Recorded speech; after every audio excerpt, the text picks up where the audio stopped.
Episode 4। बोगोजो के father बोगोजो को past से वापस आते हुए देख लेते हैं और उन्हें पता चल जाता है कि बोगोजो की पावर वापस आ गया।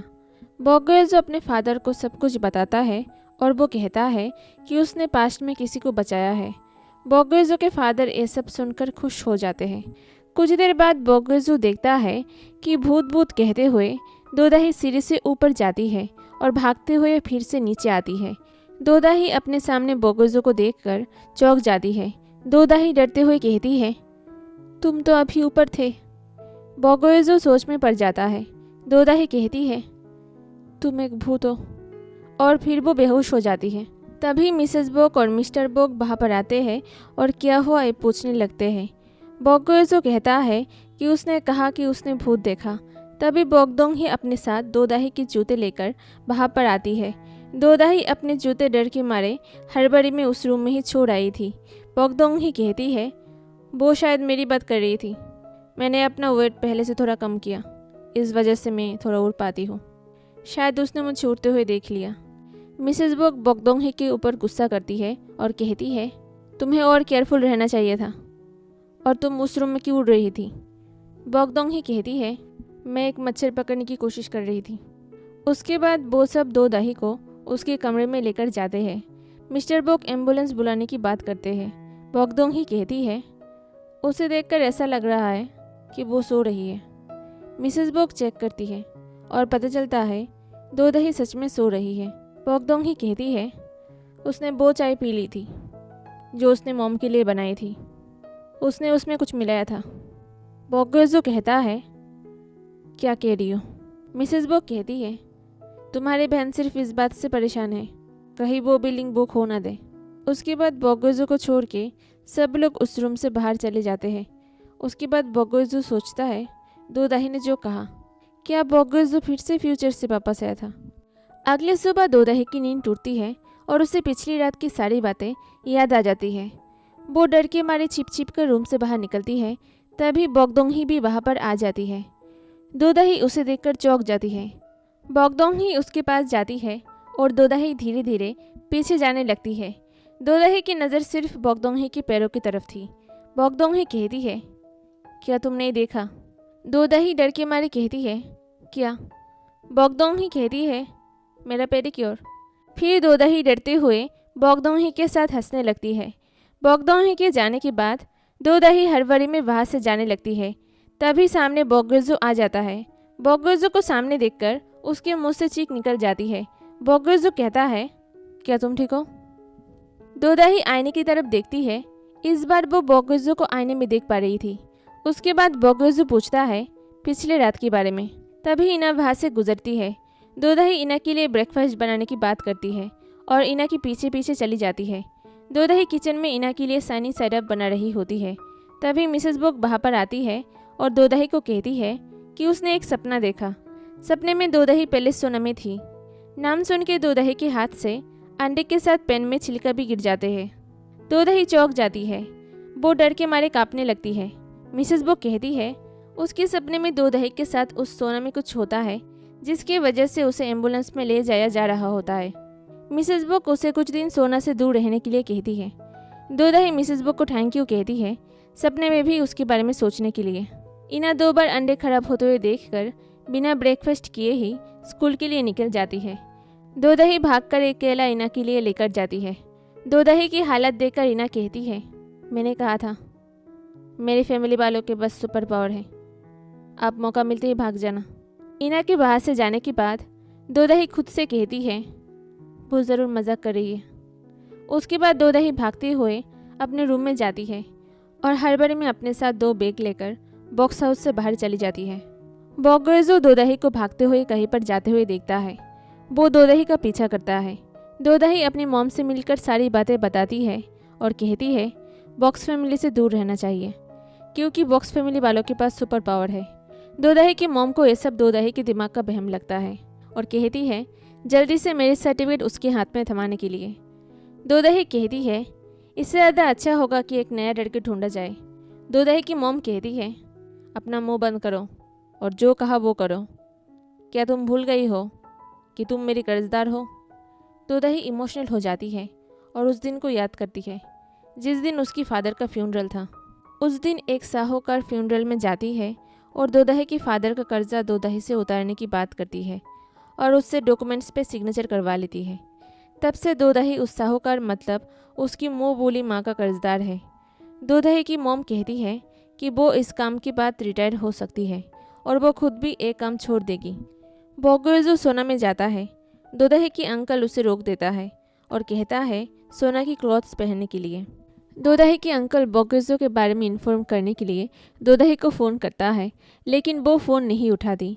वो अपनी मॉम से बात कर रही होती है और उसका फ़ोन ड्रेसिंग रूम के लॉकर के अंदर होता है। बोगोइज़ो ड्रेस चेंज करने के बाद दोदही को सारे रूम में ढूंढने लगता है। दोदही के अंकल भी दोदही को बार बार फ़ोन करता रहता है। बोगोइज़ो एक रूम में एंटर करता है और वो दोदही को अपनी मॉम को मॉम कहते हुए सुन लेता है। बोगोइज़ो दोदही से कहता है, तुमने तो कहा था कि तुम्हारी कोई फैमिली नहीं है। दोदही की मॉम कहती है, मैं सारी बातें बताती हूँ। तभी दोदही के अंकल फायर अलार्म ऑन कर देता है और आग आग कह के चिल्लाता रहता है। सभी लोग भागते हुए सोना से बाहर निकल जाते हैं, लेकिन दोदही बहुत डर जाती है। बोगोइज़ो की नज़र दोदही की हालत के ऊपर पड़ता है और वो दोदही को बाहर लेकर जाने लगता है। तभी बोगोइज़ो की पैर फिसल जाता है और वो बैलेंस करने के चक्कर में दोदही को गिरा देता है। दोदही की मॉम दोदही के अंकल से कहती है, एम्बुलेंस बुलाओ। उसके बाद बोगोइज़ो देखता है कि दोदही बेहोश हो गई है। दोदही को एम्बुलेंस करके हॉस्पिटल ले जाया जाता है। दोदही की मॉम के साथ बोगोइज़ो भी हॉस्पिटल जाता है। दोदही की मॉम कहती है कि वो उसकी रियल मॉम नहीं है। दोदही के फादर ने उससे लोन लिया था। उसके बाद वो एक दिन शराब पीकर रास्ते में ही ठंड से जमकर मर गया। वो एक लौती इंसान थी जो उसके फ्यूनरल में गई थी, वो भी लोन के पैसे के लिए। दोदही के आगे पीछे कोई नहीं था उसकी देखभाल के लिए। कुछ टाइम बाद दोदही एक भयानक एक्सीडेंट से गुजरती है। उसकी हालत बहुत ख़राब थी, लेकिन फिर भी उसने ट्रीटमेंट करने से मना कर दिया क्योंकि वो ट्रीटमेंट अफोर्ड नहीं कर सकती थी। तभी वो साहूकार हॉस्पिटल पहुंचती है और वो दोदही को कहती है उसकी बेटी बनने के लिए। दोदही की मॉम कहती है कि उसने सिर्फ कुछ ही टाइम तक उसकी देखभाल किया था, लेकिन फिर भी वो उसको मॉम कहती है। बोगोइज़ो उस इंसिडेंट के बारे में पूछता है। दोदही की मॉम कहती है, तुम खुद उससे पूछ लेना, लेकिन वो इस बारे में किसी से बात नहीं करती। उसने बहुत कुछ सहा है। अब मैं सिर्फ ये आशा करती हूँ कि उसे कोई साथ देने वाला मिल जाए। तभी बोगोइज़ो को उसकी मॉम का फ़ोन आता है। बोगोइज़ो फ़ोन उठाने के लिए बाहर जाता है। तभी दोदही की मॉम दोदही के पास जाती है और कहती है, उठ जाओ। दोदही इतनी देर से बेहोश होने का नाटक कर रही थी। दोदही उठकर कहती है, मॉम, मैं कह रही हूँ उस फैमिली में कुछ गड़बड़ है। दोदही की मॉम कहती है, मुझे मैरिज रजिस्ट्रेशन पेपर ला के दो। दूसरी तरफ बोगोइज़ो अपने मॉम से कहता है कि दोदही सोना में गई थी और अब वो हॉस्पिटल की यार्ड में है। मिसेस बोग दोदही के लिए परेशान होती है और वो सोचती है कि क्यों वो सिर्फ दोदही के बारे में ही सपना देखती है। बोगोइज़ो वापस जाकर देखता है कि दोदही की मॉम चली गई। उसके बाद वो मेडिकल डॉक्यूमेंट में एज ए गार्डियन सिग्नेचर करता है। अगले सीन में बोगोइज़ो और दोदही घर जा रहे होते हैं। दोदही बोगोइज़ो से पूछती है, क्या तुमने मुझे फॉलो किया था? बोगोइज़ो कहता है, मैंने देखा तुम जल्दबाजी में कहीं पर जा रही थी और तुमने कुछ कहा क्यों नहीं जब मॉम ने सोना की बात की थी? दोदही कहती है, सच बताना, क्या तुम्हारी मॉम मेरा बैकग्राउंड चेक कर रही है? बोगोइज़ो सब सच सच बोल देता है और उन सब की पावर के बारे में भी बोल देता है। दोदही कहती है, तुम सबने तो अपनी अपनी पावर खो दी थी ना? बोगोइज़ो कहता है, सबकी पावर वापस आ गई है, लेकिन अब कुछ बदल गया है।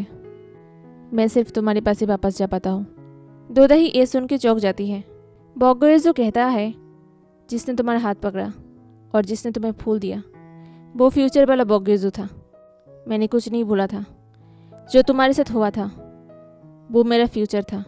दोदही को ये सब सुनकर बहुत ही अजीब लगने लगता है। दोदही को अब समझ आता है कि बोगोइज़ो अचानक कहाँ चला जाता है। उसके बाद बोगोइज़ो कहता है, पास्ट में सिर्फ दोदही बोगोइज़ो को देख सकती है और छू भी सकती है। बोगोइज़ो घर जाने के बाद अपने मॉम को बताता है कि उसने दोदही को सब कुछ बता दिया। ये सुनकर मिसेस बोग को टेंशन होने लगती है कि दोदही डर के मारे कहीं चली न जाए। दोदही अपने रूम में जाने के बाद नोटबुक में सबकी पावर के बारे में नोट करती है और उससे लगता है इना के पास कोई पावर नहीं है। दूसरी तरफ डांस क्लास में सब डांस कर रहे होते हैं, लेकिन इना कान में ईयरबड्स लगाकर म्यूज़िक सुन रही होती है। तभी इना का क्रश वहाँ पर आता है और इना के कान से एक ईयरबड निकाल के वो खुद भी म्यूज़िक सुनने लगता है। उसे वो म्यूज़िक बहुत ही पसंद आता है। उसके बाद इना के हाथ में ही फ़ोन रखकर वो म्यूज़िक लिस्ट को चेक करने लगता है। वो इना के बहुत करीब था। इना नर्वस हो रही होती है। क्लास की एक लड़की जिसे उस लड़की पर क्रश था, वो ये सब नोटिस करती है। इना का क्रश अचानक से कहता है, इना ने एक बहुत अच्छा सॉन्ग ढूंढा है, चलो हम सब उस पर डांस करते हैं। क्लास ख़त्म होने के बाद वो लड़की इना का पीछा करती है और एक शॉप में जाती है। वो लड़की इना से फ्रेंडशिप करने की कोशिश करती है। इना को नूडल खरीदते हुए देखकर वो लड़की इना को उसके लिए भी नूडल खरीदने के लिए कहती है। इना उस लड़की के लिए भी नूडल खरीदती है। उसके बाद वो दोनों बातें करने लगती है। बातों ही बातों में वो लड़की इना का चश्मा खोल लेती है। इना उसकी तरफ देखती है और उसका माइंड पढ़ लेती है। वो लड़की मन ही मन कह रही होती है, मैंने उसे पहले पसंद किया था, तुम उसे पसंद नहीं कर सकती हो। उसके बाद वो लड़की इना से पूछती है, तुम जुन्वो के बारे में क्या सोचती हो। उसके मन की बात जानने के बाद इना समझ नहीं पा रही थी कि उसे क्या बोलना चाहिए। इना कहती है, वो एक बुरा लड़का है। वहाँ पर पीछे खड़ा जुन्वो वो बातें सुन लेता है। इना पीछे मुड़ती है। उसके बाद वो लड़का बिना कुछ बोले ही बाहर से चला जाता है। ये देखकर इना दुखी हो जाती है, लेकिन वो लड़की बहुत खुश होती है। अगले सीन में बॉगदोंग जिम में एक्सरसाइज कर रही होती है। ग्रेस उसके पास जाती है और बॉगदोंग और उसके बॉयफ्रेंड का रिश्ता तोड़ने की कोशिश करती है। ग्रेस कहती है वो डॉक्टर उसे नशा देकर होटल लेकर गया था। बॉगदोंग कहती है, मैंने तुम दोनों को देखा था। ग्रेस कहती है, तो तुमने उसकी बाल क्यों नहीं खींचे। बॉगदोंग ग्रेस का सर पकड़ के उसे नीचे गिरा देती है। ग्रेस कहती है, मैं विक्टिम हूँ, मैं विक्टिम हूँ। बॉगदोंग कहती है, मुझे सबसे ज़्यादा ये सुनकर बुरा लगता है कि एक औरत की सबसे बड़ी दुश्मन एक औरत ही होती है।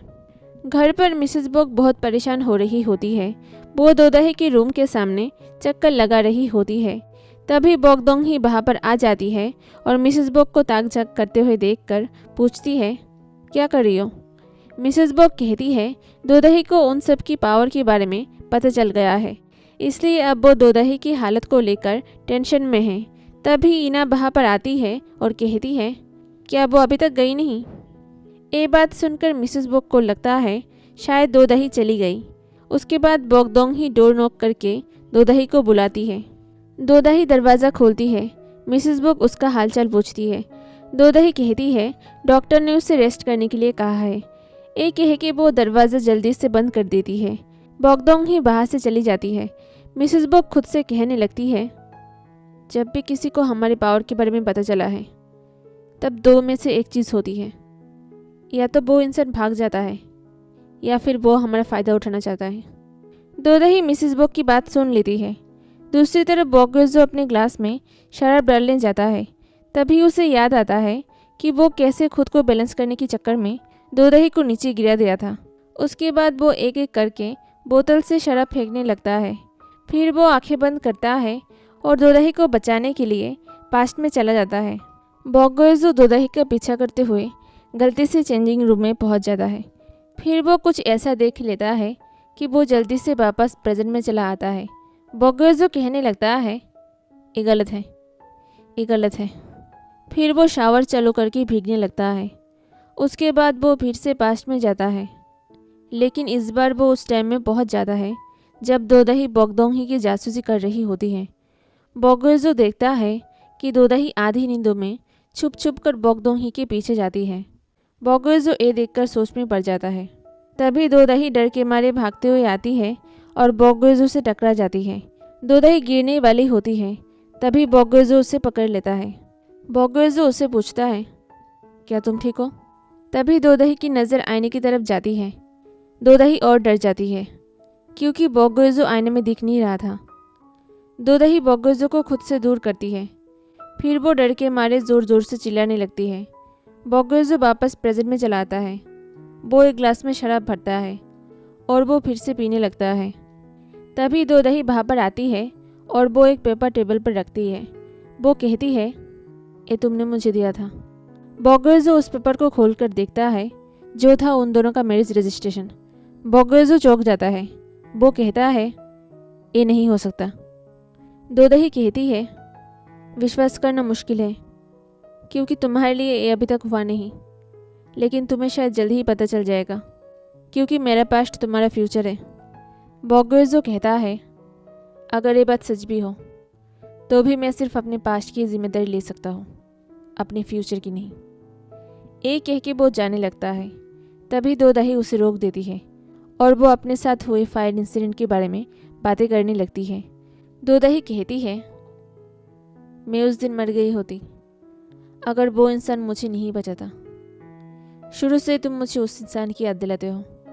मुझे लगता है शायद वो इंसान तुम ही थे।